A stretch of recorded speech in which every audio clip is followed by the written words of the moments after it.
G back on Thursday, so myself and Sal Licata till 10 o'clock. We've got Al, we've got Eddie, we've got CeeLo. That's pretty much it. The newsroom is kind of empty other than that. And we've also got a crappy baseball team, which I'm still trying to figure out how in the hell this has happened.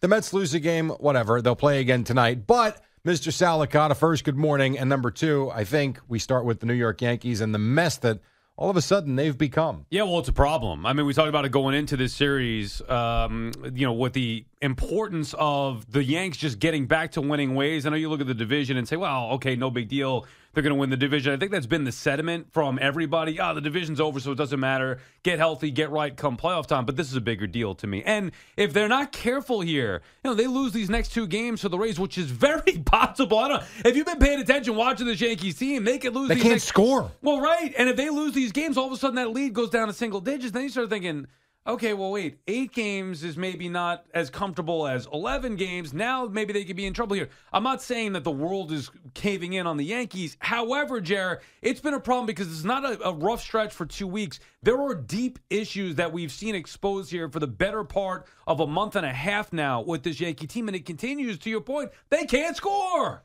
Even last night, I mean, I know Yarbrough came in whatever inning it was. He didn't start the game, but I mean, I'm watching this game, and, once Cole goes out in the 6th, you're thinking, all right, can they push a run across to at least get him off the hook? And anemic. I think the 6th inning, 1-2-3. I think the 7th inning was 1-2-3. They had the one shot in the 4th inning. Oh, my God. I mean, if that's not a microcosm of where they're at right now, not for the whole season, but where they're at right now, where you got Hicks misplay. I don't know what the hell has happened to Aaron Hicks. Right. I mean, the one thing you always do is a really good outfielder, and I know he's coming back from injury. But it seemed like he had righted the ship, and all of a sudden, I mean, that play last night was comical.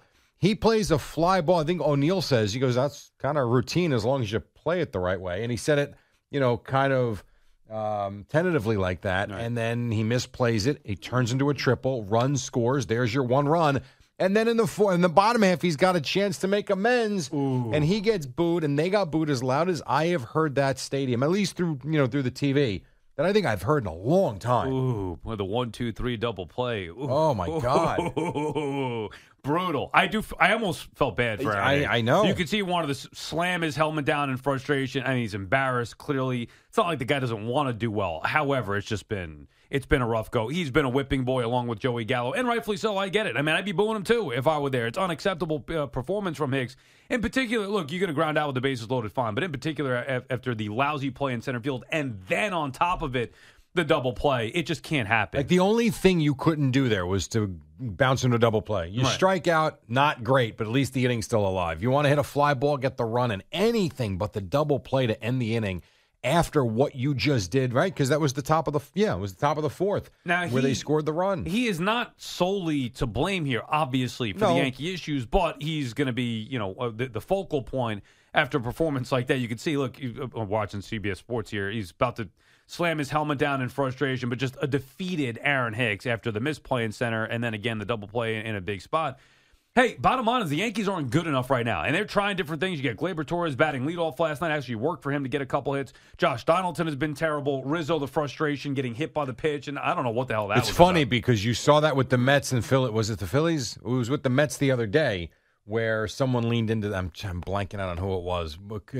Someone leaned into the pitch at Citi Field, and they didn't call it, and Buck came out because it was Taijuan Walker was pitching. Okay. I don't remember who. I think it was the Phillies. Whatever. And he goes to first base. Here, the umpire immediately said, get back here. That's not Joey it. Votto. Is that who it was? With the Reds? Okay, it was the Reds then. It wasn't the familiar. Phillies. Okay, it was the Reds. So you don't see that called very often. They called it last night. Now, that was the second or I think it was the third inning last night. That was just another sign of how things have really turned. And this is what I can't for the life of me understand. I get it. A couple of guys are hurt. I totally understand.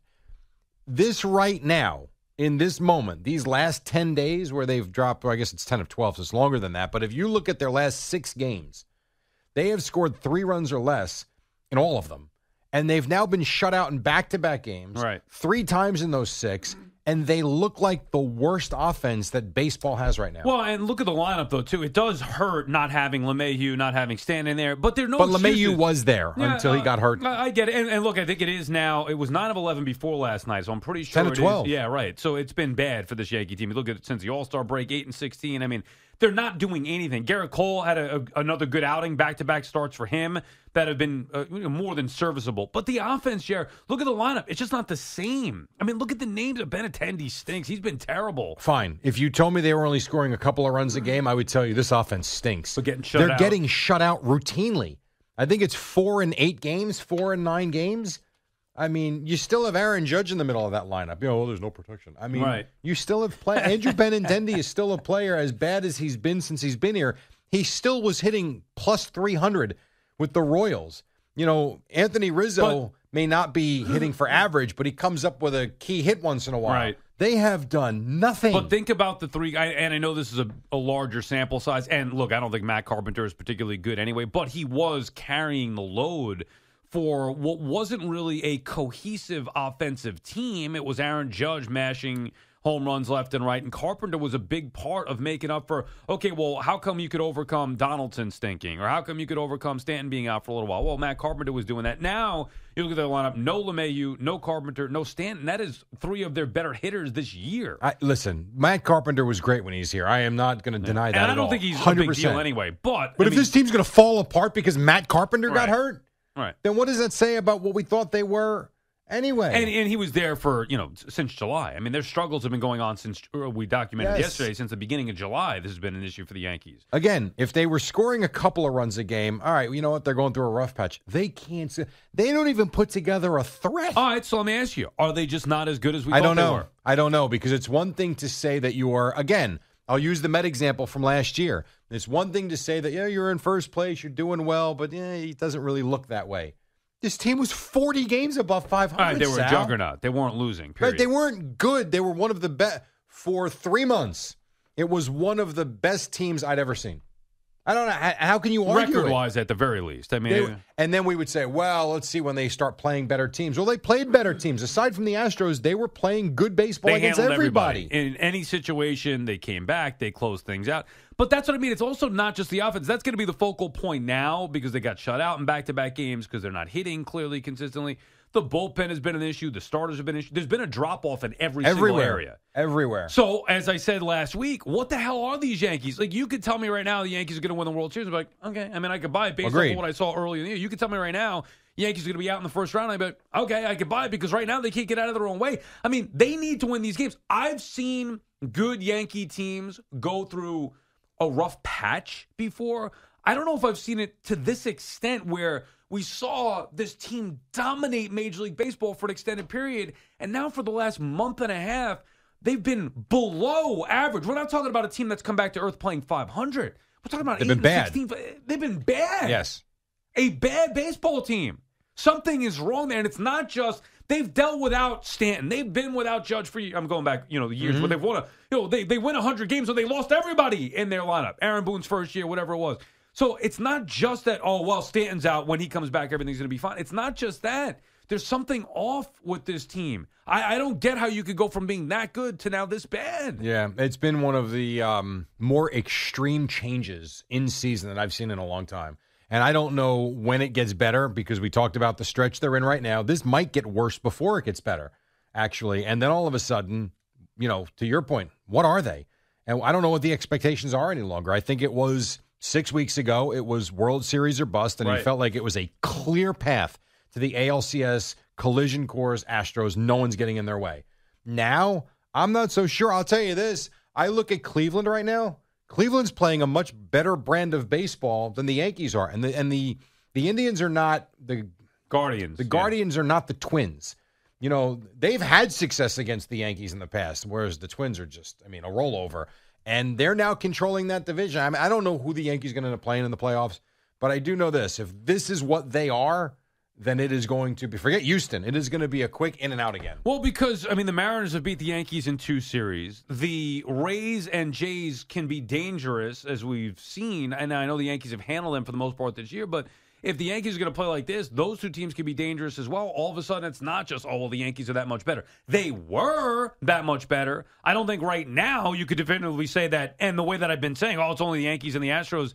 God, this has been going on too long here with this team. They got to win. I thought they'd beat the Red Sox in a series. That they didn't do that. And now again, they'll bounce back at home. And no, they get shut out again at home. Why would I think that this is not going to continue? And they had their, with one of their best pitchers, with Cole on the mound last night, still can't get the job done. Well, that's the thing that's concerning too. So if I tell you that you've got Cole and Cortez back to back, you feel pretty good about winning a couple of those games, winning those two games. And here they go out and lose and don't score for Cole, who got DeGrom last night. And now you got Cortez, whose last time out goes into the sixth inning with a perfect game in Seattle. They don't win that game either. Right. So just because you've got your two aces on the mound doesn't mean a damn thing. And the same could have been said for the Mets in years past, too, with DeGrom starting, and they don't score for him. So used to it. But I don't know, man. You don't win tonight. And what is the conversation tomorrow? More of the same. Oh, no, but the panic is really going to start to set in now. I think last week it was, hey, there may be a problem here. What is this Yankee team? Then after the weekend, and now after last night, if this continues again tonight, it's going to be, what the hell is going on here? This is now it's a real problem. And especially when you start to see that lead get cut into in the AL East. Yeah, which now is 10, and it's not Toronto anymore. It's Tampa. That is they're 10 both games out. Right, but I'm saying Tampa has now joined the fray because Toronto has made no move or push to get into. I mean, if Toronto did anything over the last week and a half, they'd be right there. But let's just say, Jared, they could be 6 or 7 out right now. Oh my God, right? And that's doable. It's still mid-August here. By the way, by the end of the week, we might be talking about that. I'm not saying the Yankees are going to lose 6, 7 in a row here, but they've been on such a bad stretch. I mean, they could lose 2 of 3 easily to the Rays. They got 4 games with the Blue Jays coming up. By the end of the weekend, it could be a 5 or 6 game lead. Well, I mean, even if it's 7 or 8, that's like, whoa, it went from 10 or 13 to now all of a sudden 7, where when it's double digits, it feels impossible. When it's 7 or 8, it feels like, you know what, that might be doable all of a sudden. And it's a little different than, because I would think that immediately someone could say, well, the Mets had a 10-game lead down to a half game. Here's why it's different. The Mets didn't collapse. Atlanta just played out of their minds and got that lead and deficit to where it was. The Mets, they played 500 ball, a little bit better than 500, but they didn't collapse. The Yanks are going backwards. The Yankees are 2-10 in their last 12 games. And if this continues, it will be a collapse. And so that's why it would feel a bit different if Toronto got it to 4 or 5 going into September, say. I think it's an excellent point. With the Braves coming on like that, it was the Braves playing well, the Mets, and that's why people, I know they still don't want to believe in the Mets, but it wasn't the Mets doing anything wrong, which is why I always stayed confident believing in that team, because they've been consistent. With the Yankees, that is not the case here. They have not been consistent. That's the problem. The other teams, the Rays and the Blue Jays, basically have done the same thing. It's the Yankees. As a matter of fact, the Blue Jays have been probably worse. Maybe. Because if they were any better, if they got hot, they would be closer, way closer to the Yankees. It's the Yankees coming back to the pack a little bit. Now, again, this is extreme panic at this particular point. As we sit here today, it is still a 10-game lead over both those teams. It's so weird, though. It doesn't feel like it. Yeah, but we're watching them play. They look like crap for 6, 7 weeks now. They look listless. And I know it's easy to say that when you're not getting hits, you're not moving runners along, it looks like that as opposed to what it actually is. But I can tell you, just putting the game on, there's no feel to it at all. The feel are the boos. And it's almost as if Cole goes out there and you expect him to go 1, 2, 3 like he did last night a couple of times. And he pitched well last night. 6 innings. I thought he was going to go out for the 7th. I know where his pitch count was, but I actually thought he was going to go out for the 7th.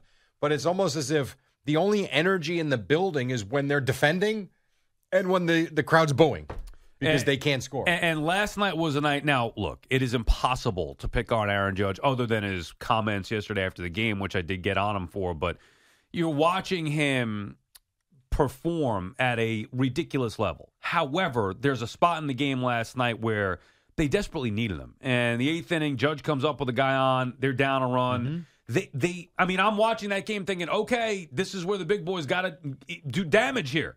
And he didn't. And again, it grounds out. I mean, that's grounds into a double play. And look, it happens. Of course. He's not perfect. I know that he has had a ridiculous season. But they're in a spot right now where they need him. They needed him in that moment to provide a big hit, and he didn't get it done. And that's happened here over the stretch of the last few games where Judge has not come through in a big spot. It goes to show how hard what he does is. meaning guys hitting 40, 50, 60 home runs. So if you got 600 at-bats in a season and you hit 60 home runs, you are going to go down in the history of the game as one of the best power hitters ever. At the same time, the amount of failure. I saw, like, even in Boston Sunday night, he's 0 for 4 with 3 strikeouts in a winnable game. Right. Last night, he's got a spot. Comes up empty. Yet, he's having this monster season, but go show it's hard. It's really hard to do. Yeah, right. You're going to fail the majority of the time, even in a great season. The guy's hitting 300. He's got 46 homers. I mean, you can't pick him apart. However, 8th inning last night, leadoff guy gets on with Gleyber Torres base hit. You're like, all right, here we go. This is where we're finally going to score some runs, especially at home. I mean, the Yankees, that's what they do. Even if they're down, they come back. They've been doing that all year long at home and stealing these wins somehow, but not as of late. I really thought with what Kiner Falefa did on Saturday, I kind of thought that might spark them a little bit, but. Did you think they were going to lose 2 out of 3 to the lowly Red Sox? No, I thought they'd come back and win Sunday night. Or even against Seattle last week, I'm like, all right, the rubber game here. They see the Yankees go out there, win this series, kind of get right, get the off day, go into Boston, take 2 or 3 there. No, they lose that rubber game. Then they go into Boston, they don't get right. They lose 2 out of 3 there. They come back home, they lose the first one here, and they don't score any runs in the process. It's not good right now. And I think the bigger concern is not, okay, well, this is a great team that is going through a rough stretch. I legitimately have no idea what this friggin' team is. I don't know if they're good. I don't know if they're great. I don't know if they're bad. They've been everything of the sort over the course of the season so far. I have no idea what to make of this Yankee team, and I think that that's a problem. And I also think they don't know what to make of it, too, which is also a problem. All right, 6:16, soon to be 6:17. We'll take a break. We'll get CeeLo in here. Just getting started. It is Sal and Jerry in for Boomer and Gio. We will do the Mets. We'll get to them in a little while.